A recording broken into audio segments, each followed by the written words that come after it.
Selamat pagi. Di sini saya dengan singkat mempresentasikan materi optik geometri. Optik geometri ini ada yang disebut pemantulan cahaya. Jenis dan hukum pemantulan. Yang pertama ada jenis pemantulan. Cermin mempunyai permukaan halus. Semua sinar yang mencapai permukaan cermin datang dengan sudut yang sama, sehingga sinar itu juga dipantulkan pada sudut yang sama. Jenis pemantulan ini disebut pemantulan teratur. Ini serupa dengan bola yang memantul dari lantai dasar. Ini gambarnya sinar datang dipantulkan pada bidang pantul. Nah, yang kedua ada pemantulan baur.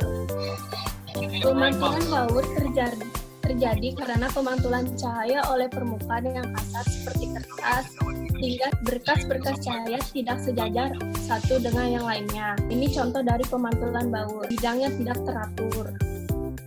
Yang kedua ada berkas menyebar atau divergen. Yang ketiga ada berkas sejajar atau paralel. Nah, ada hukum pemantulan. Yang pertama ada sinar datang. Sinar pantul dan garis normal berpotongan pada suatu titik dan terletak pada satu bidang. Yang kedua ada sinar I, sama dengan sudut pantul. R, I sama dengan R. Ini hukum pemantulan. Sinar datang sama dengan sinar pantul. Di sebelah kirinya I, di sebelah kanannya R, dan di tengah disebut N.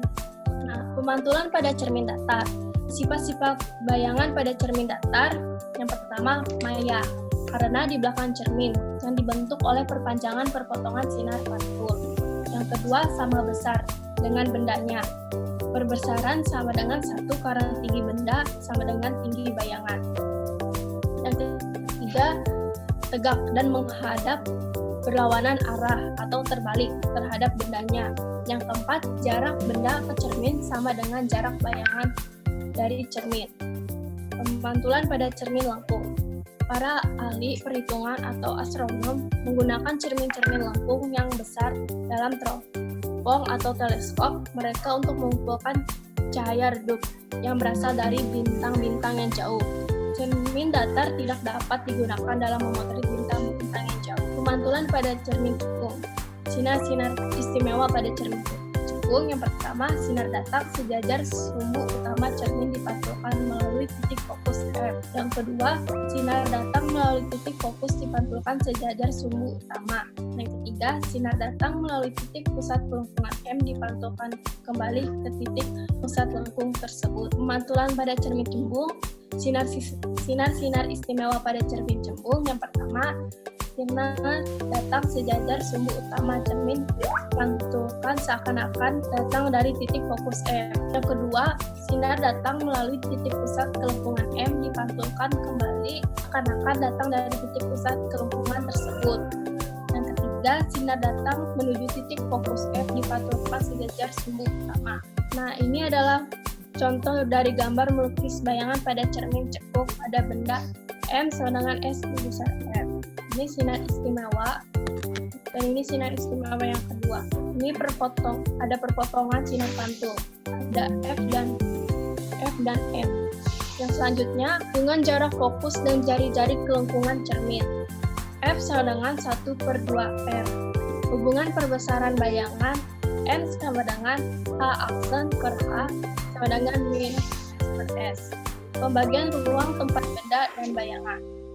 Ruang 1 sama dengan ruang antara cermin dengan titik fokus F.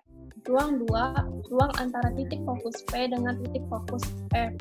Ruang 3, ruang antara titik pusat P sampai jauh tak terhingga.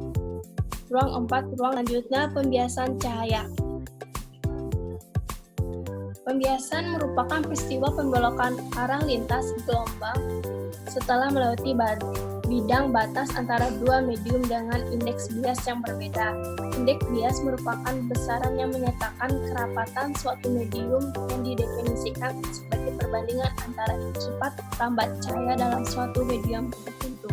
Nah, ini ada persamaan umum Snellius tentang pembiasan adalah sin I per sin R sama dengan N/2 per N1 sama dengan F1 per F2, di mana N1 dan N2 menyatakan indeks bias medium 1 dan 2, dan F1 dan F2 menyatakan kecepatan merambat cahaya dalam medium 1 dan pembiasan pada kaca. Perhatikan A O B. Sin I1 dikurang R1 sama dengan AB per OB sama dengan T per OB. Jadi OB itu sama dengan T per sin kali I 1 dikurang R1. Berdasarkan OBD diperoleh cos R1 sama dengan OD per OB sama dengan D per OB. Maka OB sama dengan D cos R1. Berdasarkan persamaan OB oleh sehingga pergeseran sinar T adalah OB T per sin kali I1 dikurang R1. Keterangan I1 sudut datang, R1 sudut bias, D tebal kaca. Yang T besar pergeseran sinar. Ini berdasarkan